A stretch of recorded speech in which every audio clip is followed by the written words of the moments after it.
All right, so tonight we are here with my friend, Dr. DeCaro. He is a practicing podiatrist. He is co-owner, founder of Nolaro 24. They do the Quadra step system, little steps orthotics, and they just released a new over-the-counter orthotic called Tri-Steps, and they have it available for the neutral arch. I actually wore those in my tennis shoes all day today at home, so I was excited to try it out for the first time. All right, so we're going to talk about the most important foot type tonight, and I am really excited because he has me really excited Mhm. with all of his exclamation points and all of his new videos and all the things. So I'm really looking forward to tonight. And I'm going to turn it over to Dr. DeCaro. Take it away.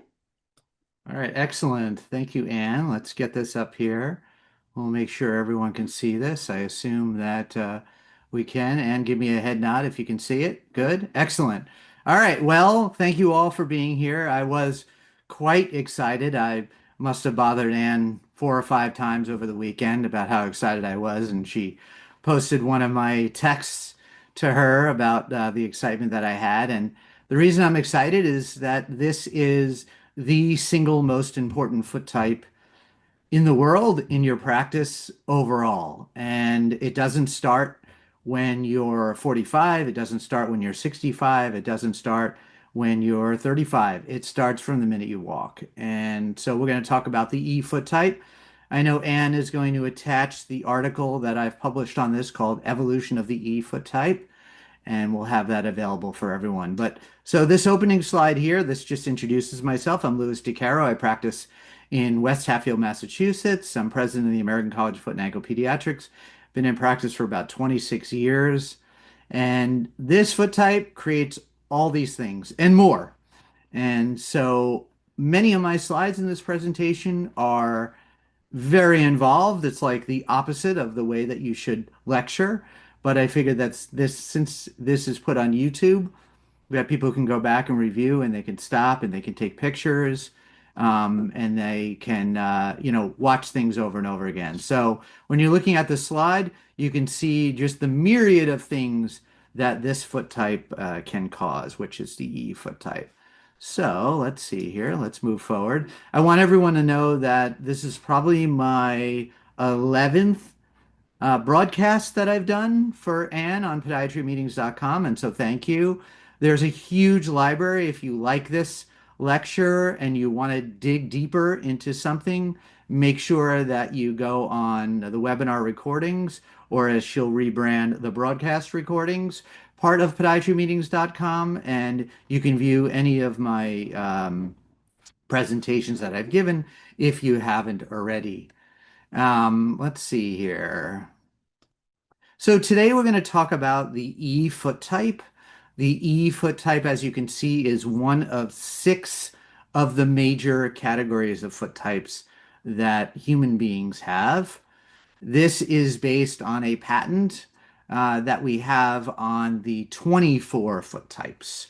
So on the left, you have the 24 different foot types, and on the right, we've made all 24 into 6 categories, hence 4 per category. So you have A, which is 1, 2, 5, 6, B, which is 3, 4, 7, 8, C, D, E, F, so on and so forth. So the E foot type, which makes up 23% of the population, and probably 65 to 70% of your patients. That's right, I said it. 65 to 70% of your patients, the 17, 18, 21, and 22 foot type. This foot type is what we're going to be featuring tonight. So there are 6 functional foot groups. If you want to learn about a little about each, if you want to know how to get to which of the foot types that a patient is, you can go on podiatrymeetings.com and you can find this broadcast that I've done in the past called Becoming a Biomechanics Expert in Just 2 Minutes. That's right. I taught a broadcast that showed how you can pick a foot type in 2 minutes. So we're going to be talking about the E tonight, but if you want to know how you arrive at the E, or you want to know how you arrive at the B, you can learn that on a different broadcast called Becoming a Biomechanical Expert in Just 2 Minutes. So check that out as an adjunct to this. So our job today is to study the E foot type. This is the most important foot type in the world. It's the most important foot type in your practice, and it's your job to prevent the inevitable destruction to your patient from this foot type. You must know that all foot types, all 6 foot types, start at the age of 8 to 10. You can identify which foot type someone has starting at the age of 8 to 10. Prior to that, we can usually tell what foot type someone has based on either looking at mom and dad, the genetics, the prodromal symptoms, which we're going to talk about tonight, or you can actually even see the E foot type in a kid who's younger than 8 or 10 anyhow. We're going to look at some of those examples tonight.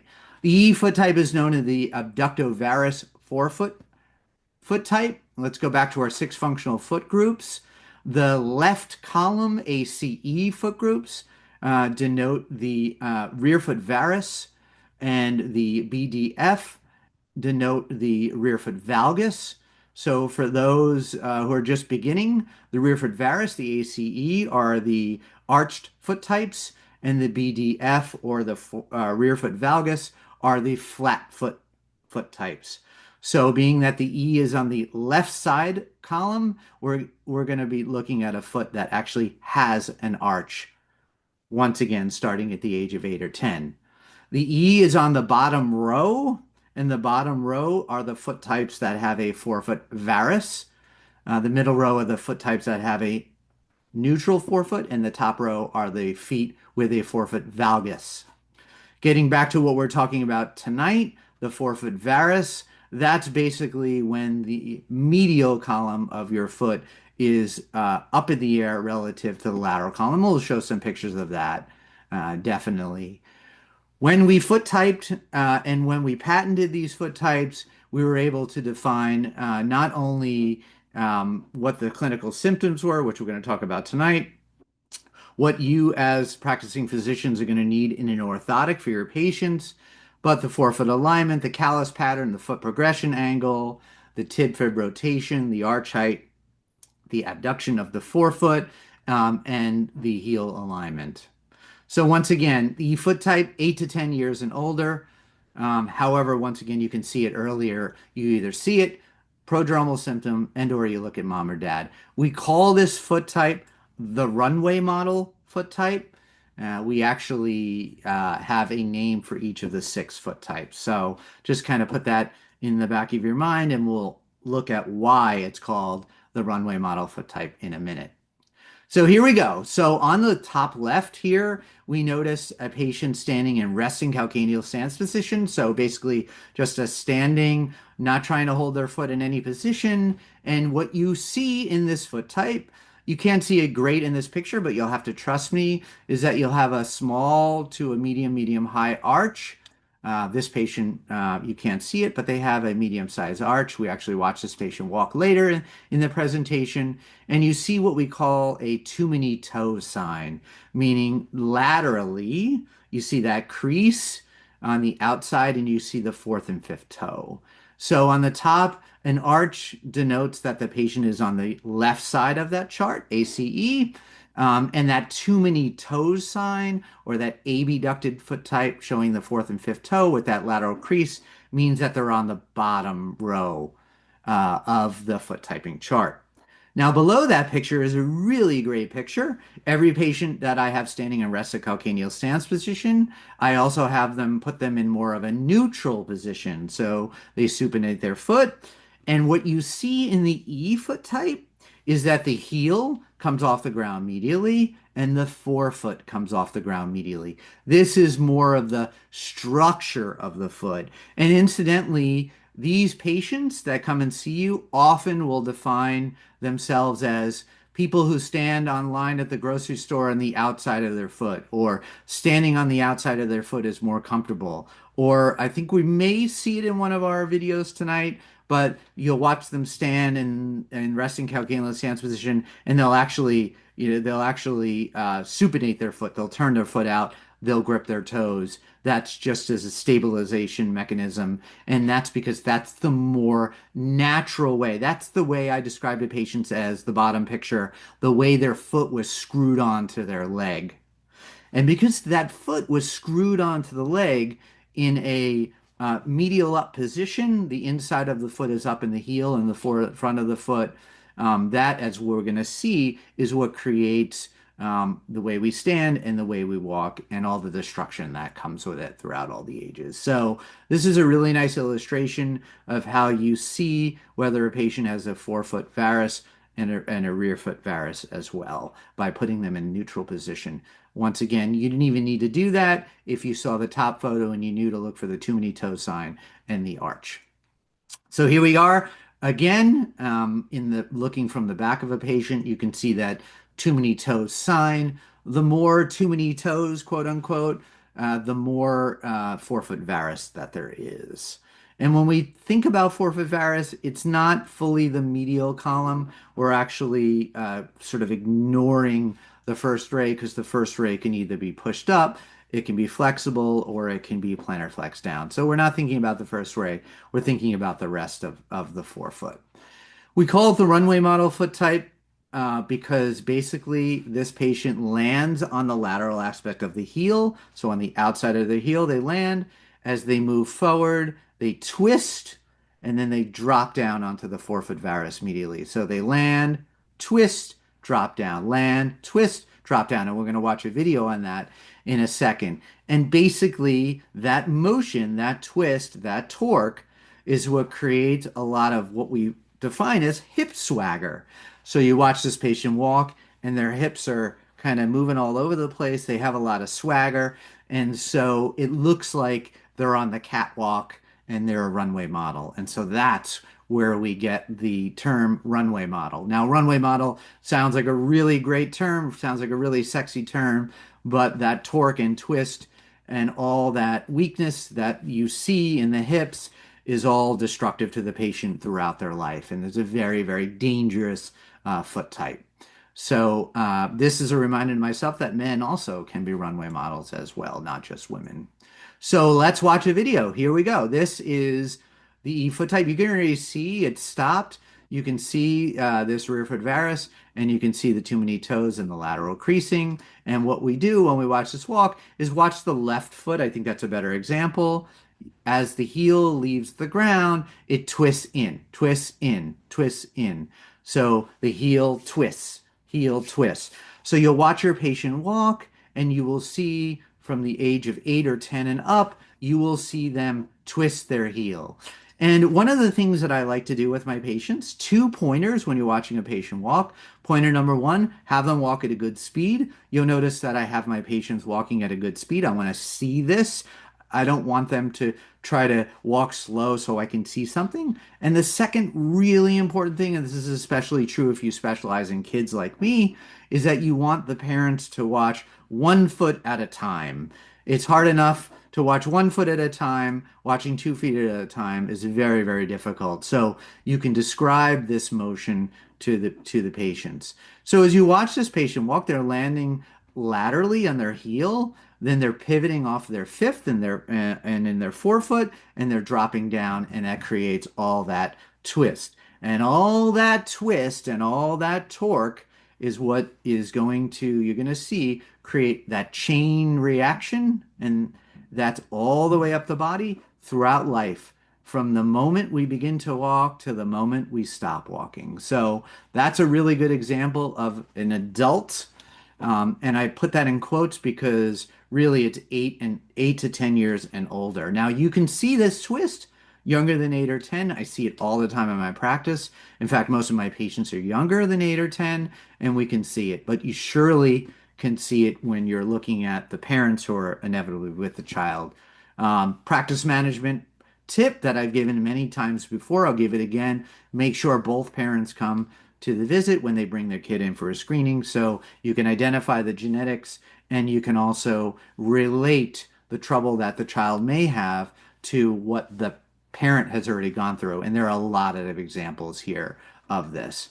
So let's stop this and go to the next slide here. My goal in practice as a pediatric specialist is figuring out these things as early as possible.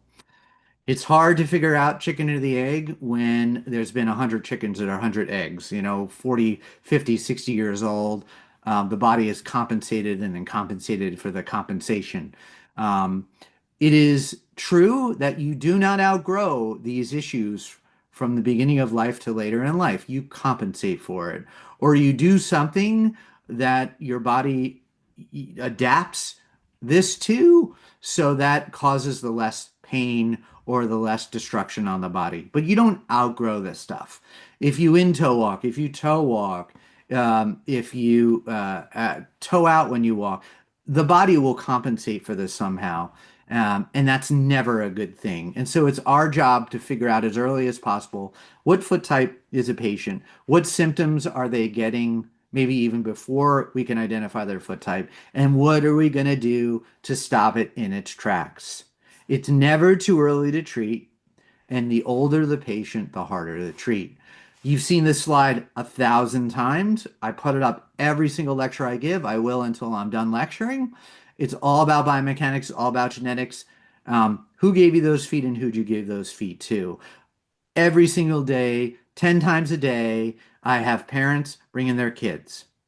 And I'm asking this question: who gave you those feet? I'm asking the parents. And then asking the parents, who did you give those feet to? Not just the kid that's in the room, but their siblings as well. Who gave you those feet and who do you give those feet to? Our foot structure, which of the 24 we are, which of the 6 we are, this is highly genetic. And it's all about biomechanics, all about genetics. It's infinitely easier to treat a patient, to educate a parent, to educate a patient, whether they're a child or an adult, if you know where things came from, you know the genetics behind it, and you can explain the evolution of it. This webinar is sponsored by Nolaro 24. Nolaro 24 makes 2 lines of orthotics for 8 and 10 years and under. The little steps orthotics and gait plates. It's what we use for a majority of our pediatric patients with this foot type. And then the E foot type Quadra step orthotic for 10 years and older. You can see from these pictures here, if you look at the little steps, that a little steps orthotic is very similar to what you would make custom. And then if you look over to the right, you can see that a extrinsically posted, forefoot posted orthotic for the E custom orthotic is very similar to the E quadricep. So if you want more information, you can scan this code.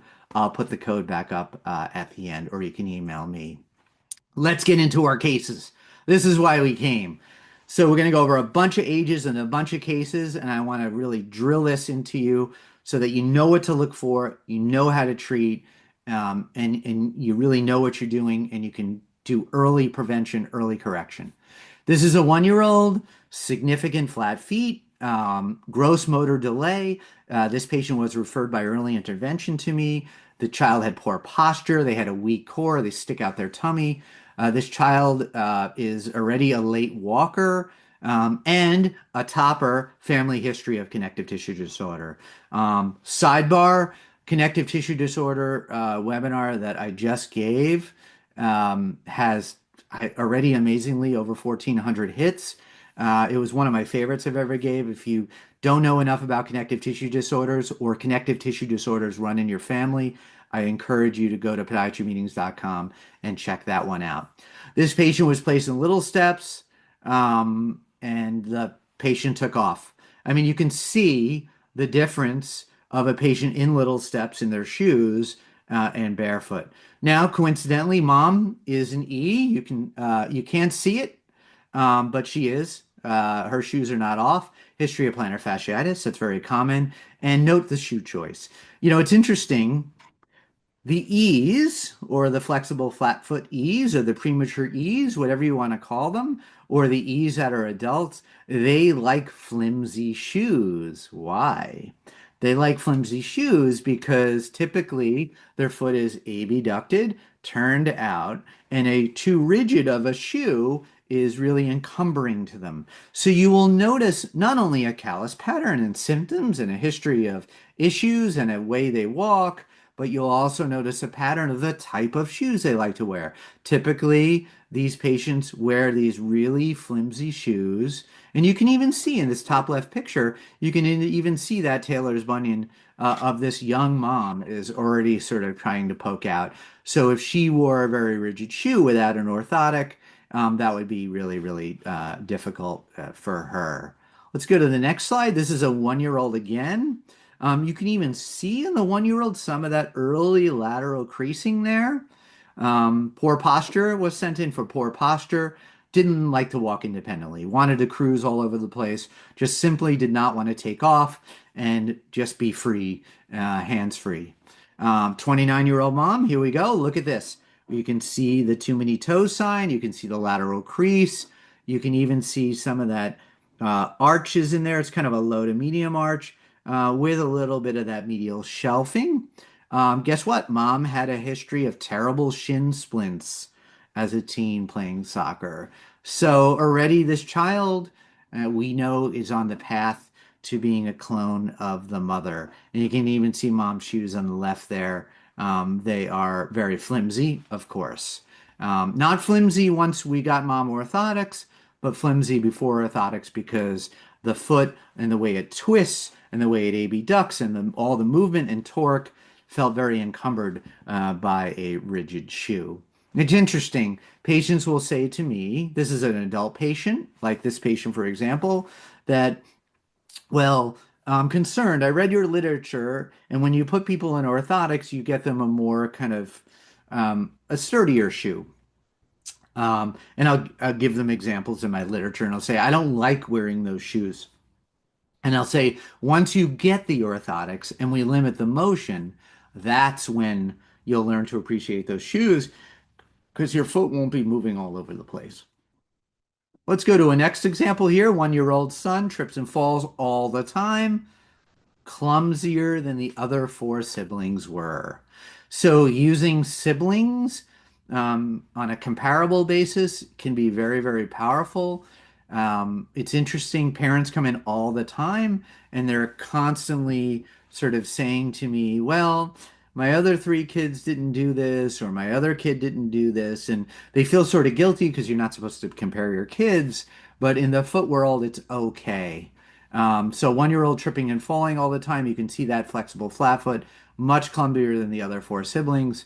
And mom, you can even see that forefoot abduction and that lateral creasing, and that she has a too many toes sign. She's battled with plantar fasciitis, IT band syndrome, and Taylor's bunion pain for years. You can even see on her, you can even see those lesser toes. They're gripping the ground just to stabilize. And it didn't start when she was 1 year ago, or when she gave birth, or when she was a teenager. It started when she was as young as her 1-year-old son. I'm not even going to talk about this one. Just a broken record. You can see it again. And this is just an example to show you that you can see that lateral creasing really, really, really, really early. Okay, so we're going to watch our first video. This is a 2.5-year-old toe walker. Actually, the toe walking was beginning to resolve. Originally sent to me at an early age for weak core, late walker and toe walker, and walking with a 32-year-old dad who has had knee pain, running, and a history of shin splints. So when we watch this child walk, we're going to see him not up on his toes as much, but we're going to observe that little bit of that budding medial heel whip, and you can even see this lateral creasing. And we'll talk about the kind of orthotic we put him in a second, but let's watch the video here. So you can even see now, once again, you were trying to pay attention to both feet. You're just going to pay attention to that right foot. So here we go. We'll watch that again. Now just pay attention to the right foot. I'm picking for you. Boom, twist, boom, twist, boom, twist, boom, twist. So there's that abductory twist really early. All right. And what do you see coming back? What you see coming back is something we see all the time. All this sort of kind of like twistiness going on in the lower extremity, all this sort of kind of like, lots of motion in the leg, lots of twisting. And we talked about 8 to 10-year-olds as being the ones who have that forefoot varus, but I truly believe that premature rigid forefoot varus, you can even palpate it where the second metatarsal, even at this age, is more up dorsal than the fifth metatarsal, and that's why you're getting that early heel whip. So this kid had to go up on his toes when he was really young to balance himself out. So toe walking at a young age, if you can't define it with neuromuscular, vision, sensory, and you're kind of running out of ideas and you're itching to call it idiopathic, don't. Look at the family history. Look at dad. He's got those flimsy boat shoes on, right? I should have had him barefoot, but I didn't. And look at that and say, maybe it's a premature E foot type. So let's watch this again. Watch that. Here's that heel whip. And then coming back, I want you to watch all that motion in those legs. Watch the kid. Look at that. All that twisting. And that's just setting him up for a lifelong of potential Sever's pain, the twisting of the heel, shin splints, the dropping of that forefoot, and the anterior tib strain, knee pain from the twisting of the knee, IT band syndrome from that tightness of the IT band in and around the weakness of the hip abductors, weak core, the whole package. So that's a really good example. You can see here on the left, these are little steps orthotics. And often at this age, when we can define that a patient is going to be a premature E foot type, because you can see that twist and you have symptoms, you actually can make the little steps a little longer. You can have them go into the metatarsal heads, which will control some of the toe walking and will also control a lot of that forefoot twisting and pivoting. So that's one of my favorite videos. All right, let's go to the next one. So here's a 30-year-old mom with a history of shin splints. You can see that lateral creasing. You can imagine that if you saw her from behind, you could see that too many toes sign or that foot kind of twisting, turning out. Here's a 2-year-old with gross motor delay, doing great since little steps. Since one, however, when not wearing them, still drags and scrapes the left foot. Left foot. Look at this. Subtle. When you specialize in kids, you have to notice the subtleties. So look at this left foot. You can see a little bit more drop here on the left foot than on the right foot. You don't. You see more of a convexity, medial ankle just below it, and a more of a concavity of the right foot. And on the mom, it's the same exact thing. Not the best angle, but on the mom, the left foot is dropped down a little bit more, and the right foot is a little bit more supinated. So I put this slide up so that you pay attention to both feet separately. Remember, someone can be an E of the left or a C of the right or an E of the right and an A of the left. But in the E category, there are 4 different foot types. And on mom, she's a number 18 on the left and she's a number 17 on the right. And this is something when we go into our how to actually foot type by numbers. This is something we teach once a year in our master's class. So same foot type and exactly the same numbers. Wow, I think I just got excited there. Genetics on both feet. Left is dragging on him barefoot because more of an 18 versus a 17. So you'll see in this child that the left foot was pronating more, and in a kid with a really flexible foot, they're going to kind of drag that more. Good case. Oh, here's another one. So there's mom. Look at that. Wow. Look at that lateral crease. Terrible growing pains as a kid. First of all, that term growing pains is just absolutely terrible. Terrible, terrible, terrible. Should never be thrown out. You've heard me lecture about this many, many times before, how growing pains is just silly. Kids typically only get growing pains in their legs. But the rest of their body grows. So why are they getting in their legs? Well, they're getting in their legs because of the way the foot is moving. And this E foot type is the prototypical growing pains foot type because as you saw with that kid in that video before, there's all that twisting. And all that twisting, if a kid is active, is going to cause them pain in the leg Yeah, and they happen to be growing because they're a kid. So mom had terrible growing pains as a kid. It was ignored because, oh, it was just growing pains and you'll outgrow it, which is ridiculous. So for 2, 3 years of her life, she suffered. Um, Coincidentally, she did wear her red dress, so the kind of that E dress. I do notice that sometimes people do dress in their color and they don't even realize it. So I want you to look out for that. If you find someone who's a D, maybe they're wearing green to their appointment. I feel like sometimes subconsciously they do that. No, there's no trend or no paper that can be written on that. So here's the flexible flat foot of a 2-year-old. This kid, likes to be picked up all the time because that foot is flattening. It's not flat. So I show you these two slides because look on the left. Look at this kid standing, right?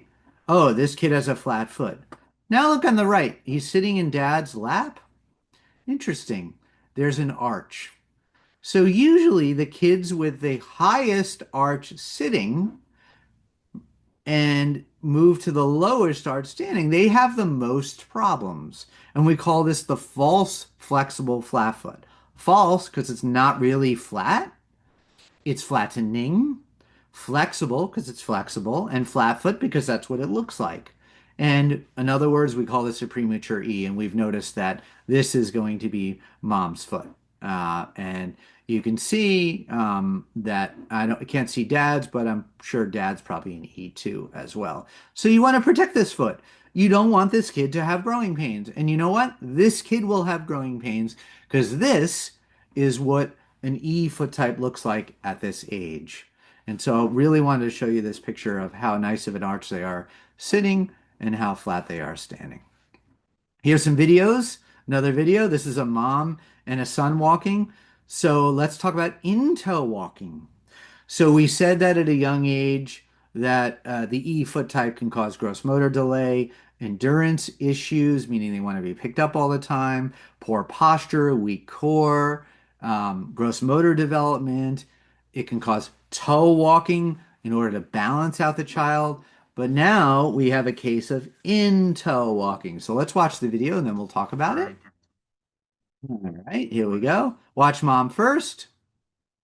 Now I should have mom walk faster, but of course holding the kid's hand. But you can see a little that twist, little that heel twist. Once again, just watch one of her feet, not both.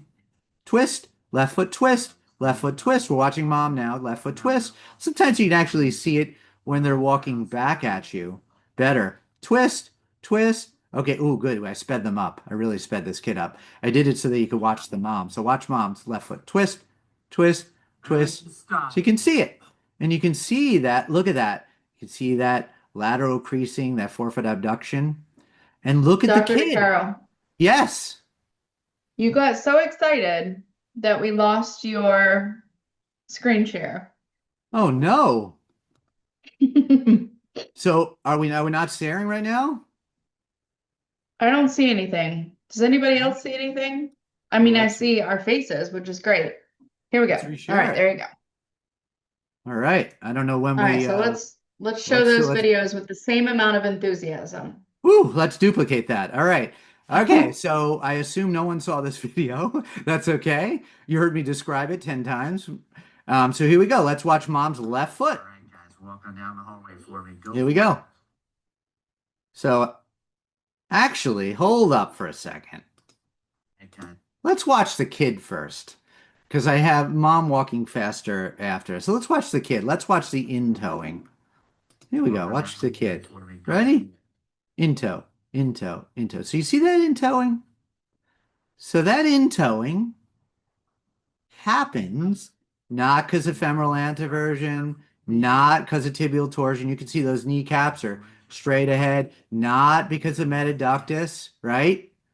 So what is this typically diagnosed as, this in-toeing?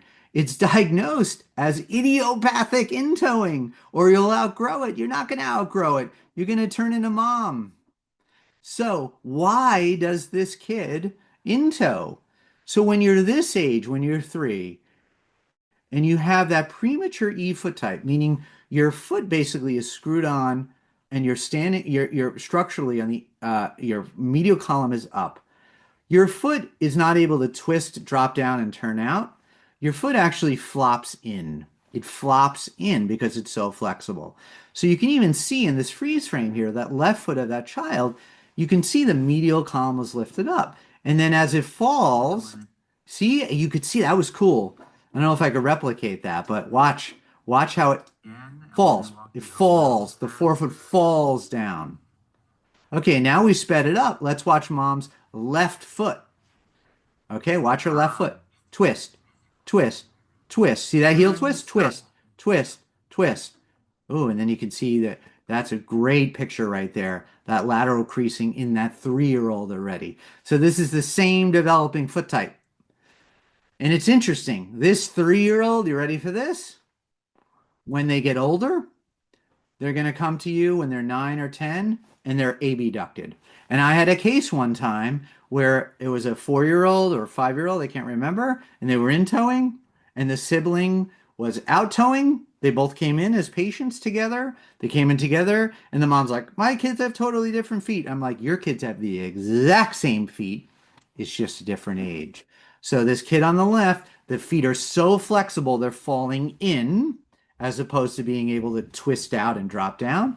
And mom, being the adult, is twisting out as we would expect. And mom has hip pain. You can see this Q angle increase. The IT band is probably very tight. The hips are weak because of all that runway model. So let's watch them walk one more time because this is a really good video.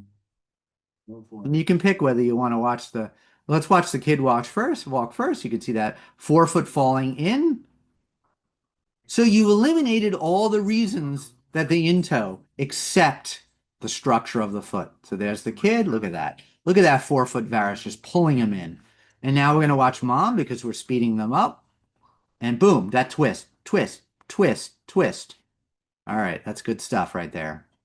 Same foot type, totally different appearance, and a kid that typically is not diagnosed correctly or not treated because they'll outgrow it. And this kid, as he's outgrowing it because he didn't treat it, he gets growing pains. Maybe he gets severs, and maybe he gets shin splints. And then maybe it's just like mom, and he has hip pain as an adult. All right, let's go to the next slide here. This is today. As if I wasn't excited enough about giving this presentation, I got a case today. This is a 4-year-old with a history of gait instability. Mom noticed the hallux is recently turning, gripping of the toes when they're walking. That's for stability. And mom's in her 30s and she has knee pain. And you can see this all the way to the right. This is that 4-year-old. And look what happens when I tell the 4-year-old to go into a more subtalar neutral. They curl their toes for stability, and actually have a video kind of embedded in here. Watch this.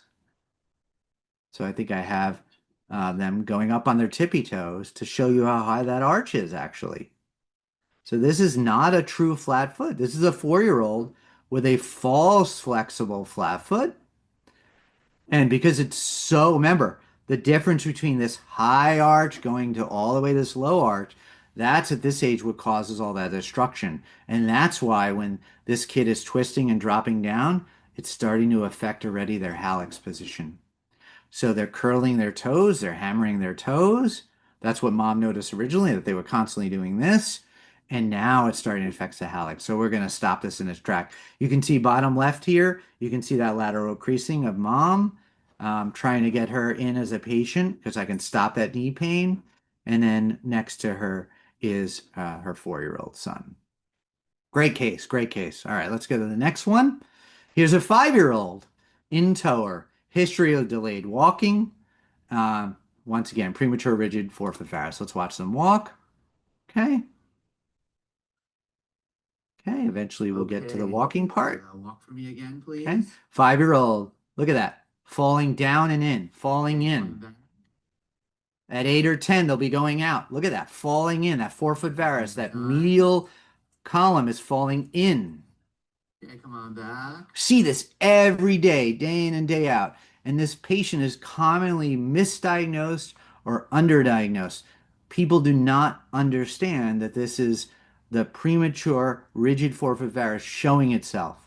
And it shows itself in so many forms, in towing and toe walking for stability. Shows itself with, once again, severs. It shows itself with endurance issues.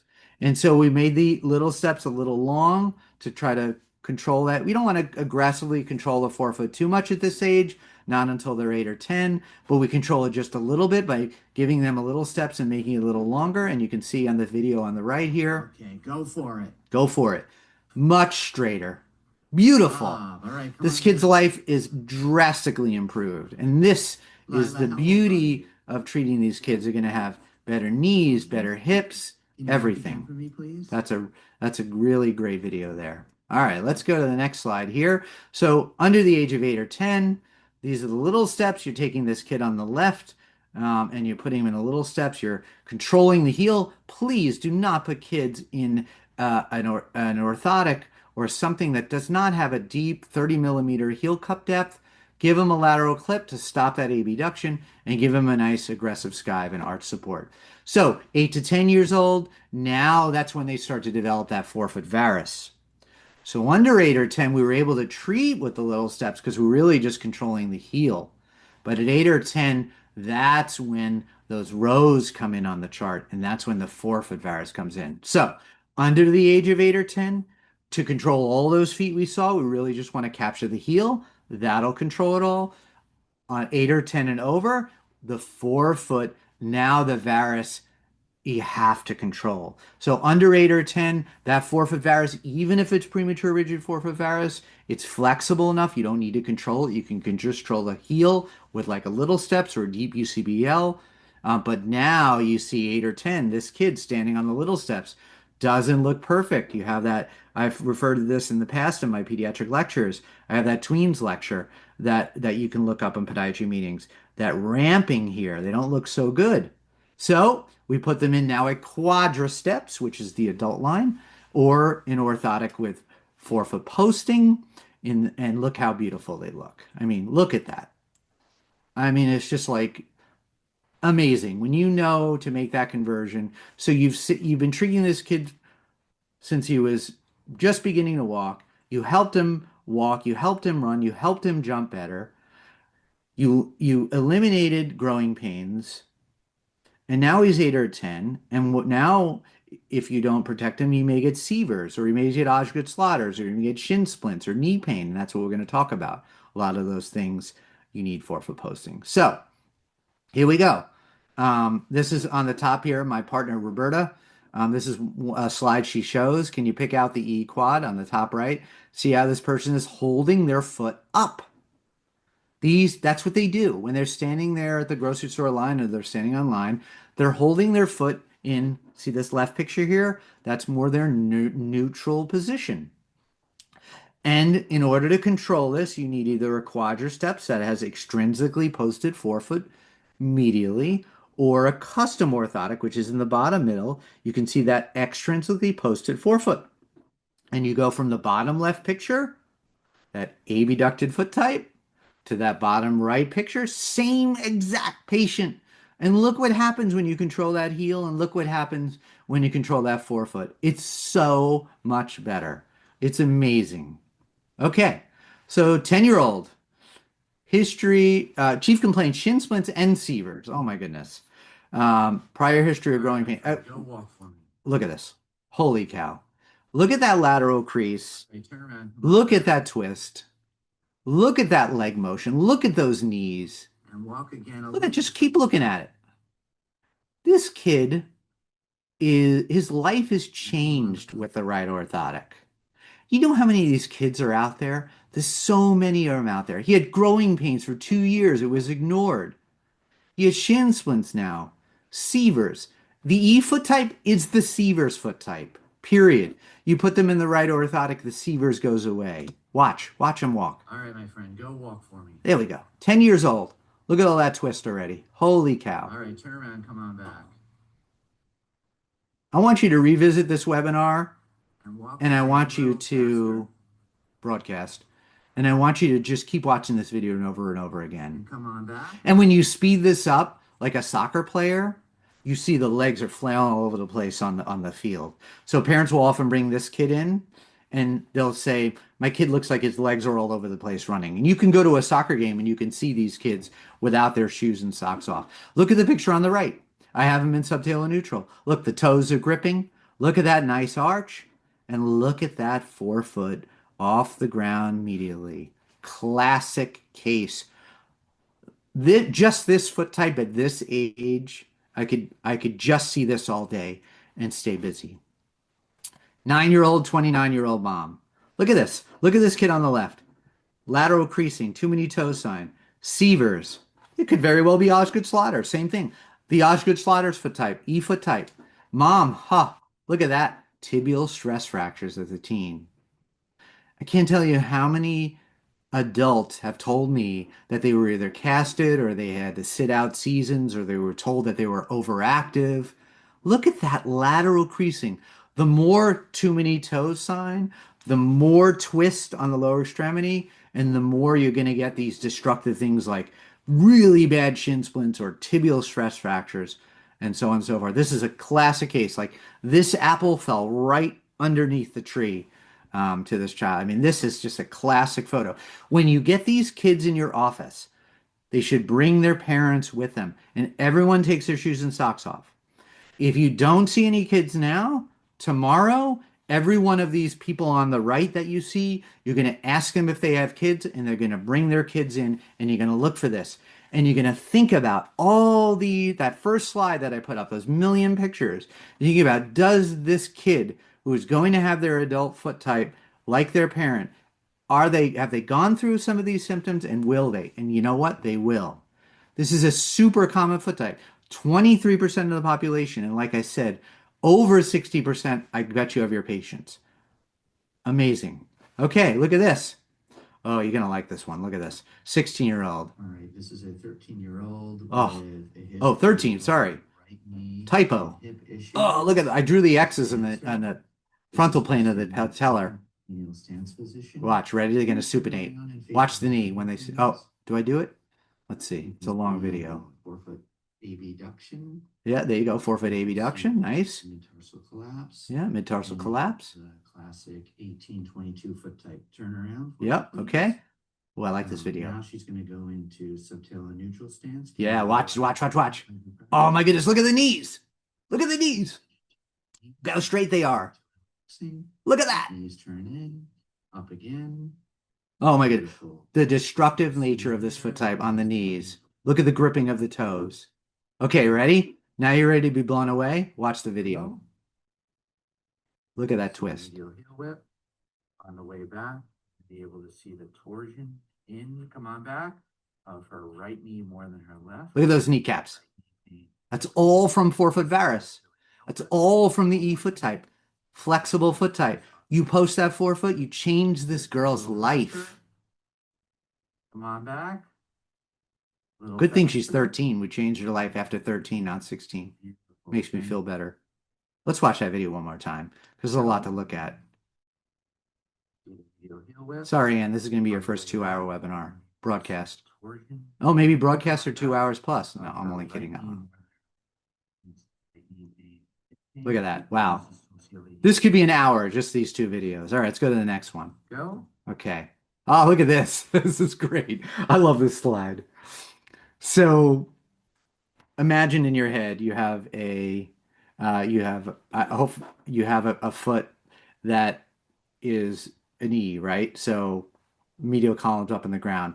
When they outgrow their orthotic, they now fall over their forefoot posting, and you get this big toe grinding into the ground. So this is an outgrowth of a forefoot posted orthotic. I just thought this was, and look at this. Look, they've outgrown it. This is the stages of it. Look at the heel.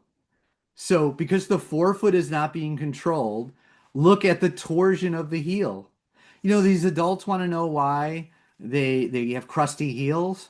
Well, they have an E foot type, and so they're twisting, and that's what crusts their heel. The kid wants to know why they have severs, because they're twisting, and they're twisting the growth plate. Not because they have some disease, not because they're too active. No, because of the twisting that's created from the forefoot.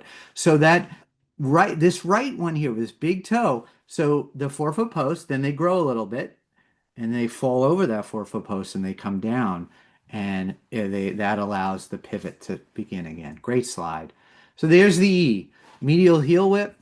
Clinical symptoms, all the million symptoms I just announced. You can see this slide. It has the callus pattern in the adult. You get the callus under the second med head. You get those Taylor's bunions. You get the callus under the fifth. A few sports tips here. Growing pains are not normal. Heel pain and shin splints are from a forefoot varus, easy to treat. Kids should stretch. Remember, kids can be asymmetrical. Watch your child run on the field. Certain kids tire faster than others because their legs are all over the place.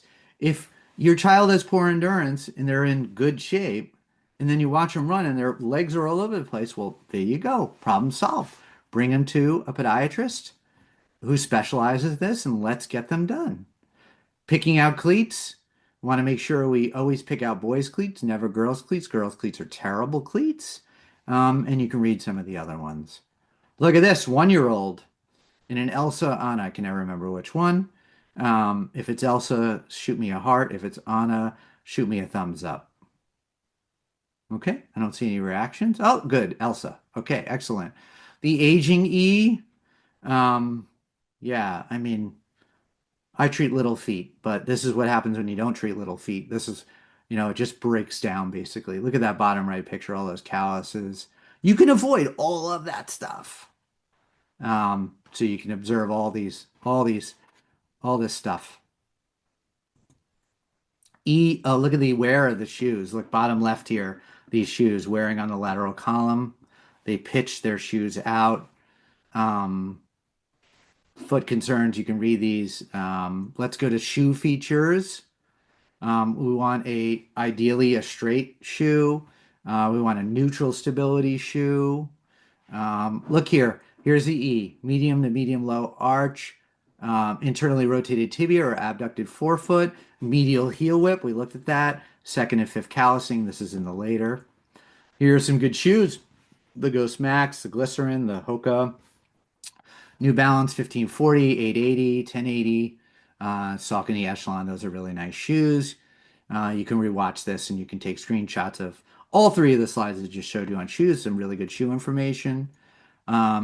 Here's if you really want to know the physics, if you're a physics major or you're a science major and you really want to know the nitty-gritty of the patent and what makes up an E and the motion and you want to revisit your biomechanics class in podiatry school.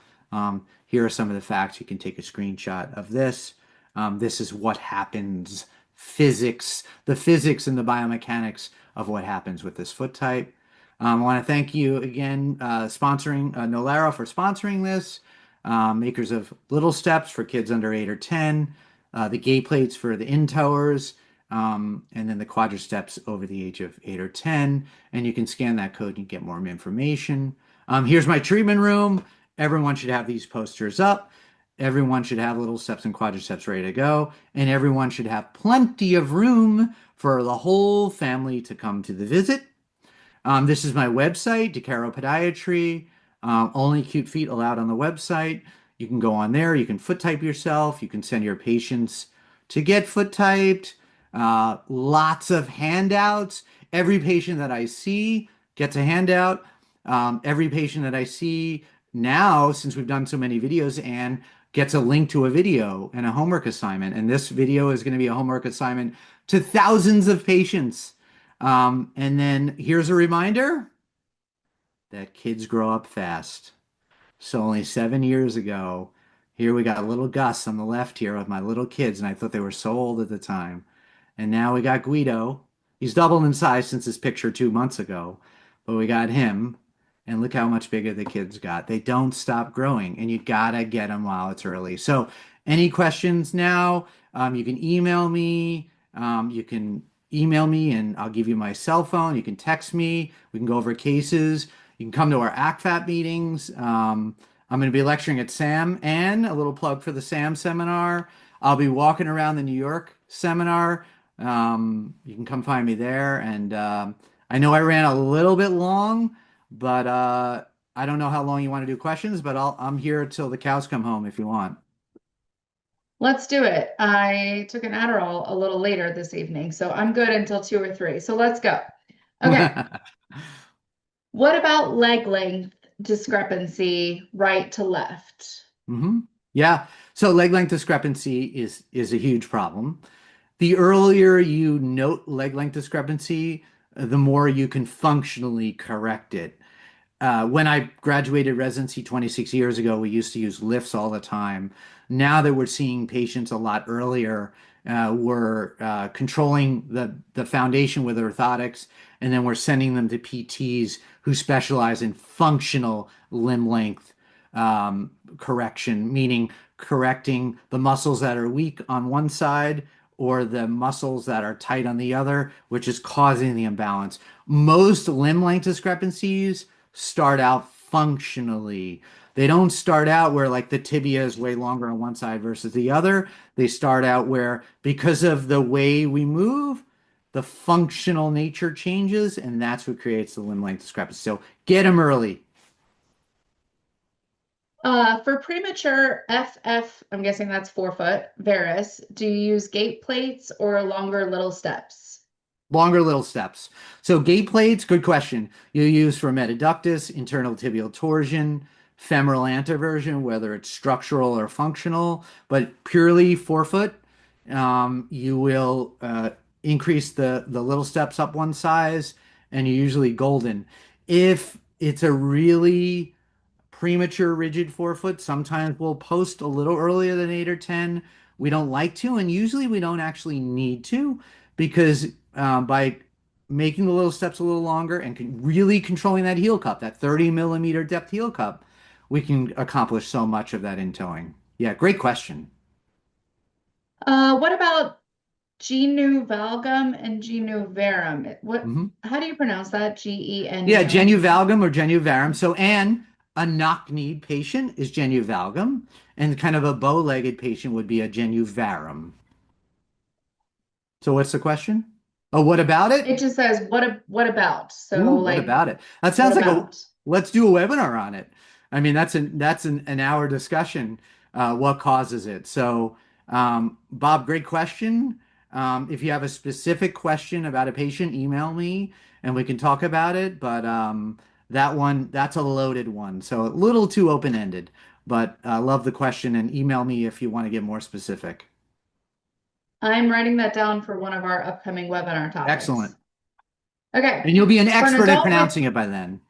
Yeah, hopefully. For an adult with intoing due to femoral anteversion who has posterior tibial tendonitis, will pronation controlled device cause tension on the hip? Yeah, treat kids. I'm only kidding. It's a joke. So that's the thing, right? So why do I specialize in kids? Because it's like this patient you're referring to, it's like there's been a million chicken or the eggs, there's been a million compensations. So that's an impossible question to answer. The best answer I will give you is what you tell the patient is that we have to start at the foundation, but this may cause other pains to come out because you've been compensating that femoral anteversion is now been compensated for, or if the femoral anteversion is now functionally sort of locked in internal rotation. So that's why orthotics fail sometimes later in life because you have these patients with all these twists and you can't just jam an orthotic under them. But if you have this patient and they're 1 or 2, and you notice these trends, you notice these torsions, which we should be the ones to notice that. And you control the foot. They're flexible enough that they don't get the hip pain. All their issues go away, and you prevent all that stuff that was just mentioned in that question. Great question. I mean, that should be a setup for justifying why you should specialize in kids. All right. Please comment on the effect of the Achilles tendon during gait. Yeah, so one thing I didn't mention is how a lot of these E foot types develop a lot of equinus. And equinus, as we all know, is tightness in the posterior column. A lot of Achilles tendonitis with these patients, a lot of calf and hamstring strains. Often with the ease that we get too late, meaning they're not a kid anymore, we're putting them in my good friend Pat Tahir's equinus brace and before we put them in orthotics to stretch out the posterior column, thus taking pressure off the Achilles. So the Achilles is vitally important, but we don't want to stretch the Achilles. We want to stretch the muscles that are leading to the Achilles. Why do people get plantar fasciitis? Because of the twisting combined with the tightness. So a patient comes in with plantar fasciitis. Am I injecting them right away? No. I'm stretching them. I'm controlling the motion. And then, depending on how chronic it is, maybe I'm giving them an injection. Great question. Alrighty, let's see what we have here. Ever do a lateral oblique rear foot post for an in-toe gait on a teenager if they're too old for a gait plate? So technically never too old for a gay plate. Yes, we're not going to put teenagers typically in gay plates, but I just want to kind of have that asterisk. Um, so that's a really loaded question, right? So where is the in-towing coming from? And one problem I find with when people treat in-towing is that, and this is not a reflection of this question, but a patient will come to me and they're a teenager and they've seen three doctors and they're in-towing. And I'll say, okay, well, did they tell you where the in-towing is coming from? And the answer is always no. So the first answer to this question is, where is the in-towing coming from? Is it unresolved internal tibial torsion? Is it some sort of structural femoral anteversion that should be treated by an orthopedist even before you see it, right? So whether you post the rear foot posterior, laterally, medially, that all depends on what the foot is doing, but you also have to know what's guiding the foot. So the way I like to look at it is there's two pieces. There's what's the rest of the body doing to the foot? Where's it coming from? And then what are we going to do to the foot that's going to help control that motion as well as stabilize the foot? All right, let's see And here. I just want to say, I see this one from Nick. This is like my watching my daughter walk. So often at shows, I'll have colleagues bring me their kids. And so, Nick, if you come to any shows that I'm lecturing at and I'm there, bring your daughter and let's watch her walk together. And hopefully, this was helpful for you treating her. That's great to hear. These kids are all over the place. Let's see. My grandson is inheriting Scan's foot from dad. Any suggestion for orthotics? He's 4. Inheriting what? I'm sorry, I missed that for word. It says Scan's foot, but it could be a typo. SCANS. Is that a type of thing? No. Scans All foot? right, No. Read the Peter, question again. you're Maybe I still can just there. say it again. Peter, if you're still online, you can type in what you meant by that. Read the question that was there with scans in it. My grandson is inheriting Scan's foot from my dad. Any suggestion for orthotics? He's 4. Peter's still So here online, so maybe he can help I us would figure this say, out. a lot of these 4-year-olds, little steps are amazing. If it's a flexible flat foot, you control it. Let's say grandpa or dad has a flat foot or an E foot type. Little steps works amazing at that age. Oh, here he goes. Peter says, inheriting cavus foot. Ooh, did Roberta do a Cavus foot type lecture? Is I that think the she Fred did. Flintstone? No, no, that's you, the D. No, No, it's sorry. not. No, that's okay. That's okay. Wilma, we'll call it. So the A is that Cavus foot. You know how to really compliment a I girl. know, Thank you. I made up for that, didn't I? So you were so proud of your D foot. No. So the A is the Cavus foot. And that's a totally different lecture, which I thought Roberta did, but if she hasn't, we're totally going to be doing that. The A, watch out for that Yeah, A. I'm looking now to see if we've done it before. I don't know. I think my All dog is right. getting sick of listening to me. So you said Cavus is a D, but if he's 4, Cavus is then an A. oh, my bad. Yeah. So we'll cover that in another webinar Okay. But if he's 4, he broadcast. would want little steps, right? Well, I was talking about, I thought you mentioned that he was a premature E because that was the title of the thing. But if it's Cavus, is maybe something different. But we'll cover those scenarios in the A lecture, which is the Cavus foot lecture. All right. Is Cavus the Pez Cavus? Pes Cavus, yeah, you could call it Pes Cavus. Pez Okay, just then means foot.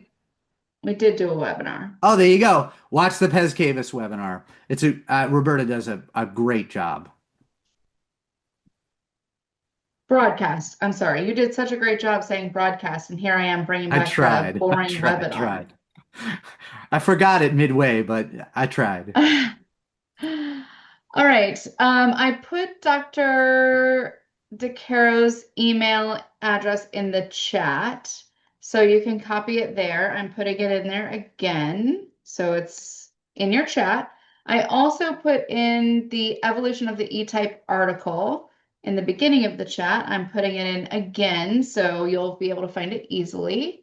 So I hand that Um, out to my patients who are E's, and I will point them. I will once Anne has this posted, I will point them to this webinar as well. This is good information for your patients, and the evolution of the E is a nice adjunct to this lecture. This is much more comprehensive than that paper, but the two together really kind of seal the deal on understanding this foot type. We do have one more question. Okay. So, I believe my E foot turned into an F. Why does this happen? Oh, yes. Well, yeah. I mean, simple. The foot gets sick and tired of going from like the arch twisting and dropping down, arch twisting, dropping down. It gets sick of it and eventually just breaks down to an F. So we see E to Fs all the time. I don't because, I see the grandpa who gave it to dad, who's still an E, but grandpa's now an F, and the kid, we can prevent all of that. So absolutely E's to F's all the time. You can go from the left side of the chart to the right side. And all jokes aside, I think you're more a C, or like me, by the way, because you do have a little bit of an arch. The C's, though, if not treated, turn into the D's. So if you really don't want to be Wilma, get your orthotics on. Wear your orthotics, and you can prevent being a Fred or a Wilma. Well, I appreciate that tip so I can keep my feet looking as great as they feel. Of course. And I just wanted to add that Tracy Toback was the one whose foot turned from an E to an F. No, oh man, Tracy Toback. That's a broadcast in itself. That gun goes all the way up to the hip, right, Tracy? Well, I He just think we want did great. he just wanted to show that he was on the broadcast, but that's cool. Tracy, thank you for listening. He did. He did. He wanted full credit. All right. Well, everybody, you guys are awesome. Thank you guys so much for being here. Dr. DeCaro, thank you for letting your passion come through, and all of the exclamation points were well worth it. Thank So you. you're 2 for 2 on recommendations. I appreciate Yes, it. excellent. We do have another question from Talia. When getting these kids with this foot type into an orthotic, are we expecting that they will most likely wear orthotics for life? I love that question because you get it all Well, the hold time, on. right? Before you Oh, answer as a no, I'm super professional, excited I'm to going to answer it answer though. as a bystander. Isn't everyone a candidate for orthotics for life? Well, there are no perfect feet. All feet are terrible, right? But especially the E. Now, I don't know if you were a little kid when you got glasses, but that question wasn't asked about your glasses. It was like, okay, I need to see better and I need to wear glasses. So, like, I think it's crazy that this question comes up because, like, if you need an orthotic, yeah, you may always need it, but you know what? You may always need those glasses too. So it depends on how the foot evolves, especially in the little kids. Sometimes you don't see that forefoot varus later on, and maybe they don't need the orthotic. But now you know the chain of events of what can happen. And if you isolate this foot type in an early enough age, and you know that there's a family history, then yeah, you're going to be wearing the orthotics your whole life because it will help you your whole life, just like your eyeglasses will help you see the chalkboard when you're a teenager, not crash into a wall in your car when you're a beginner driver, and so on and so forth. Very good. All right. I appreciate your time. I appreciate everybody for being here. We ran over, but there are no complaints. So I'm looking forward to the next one. We will have our 2026 schedule coming out soon, but we do have a webinar on December 1st with SureFit and December 8th with Amex Podiatry. They do regenerative medicine. So we will see you all then, and then we will hear from Dr. DeCaro and Roberta Knoll in 2026. Looking forward to it. Thanks, Bye, everyone. everybody. Thank you. Good night.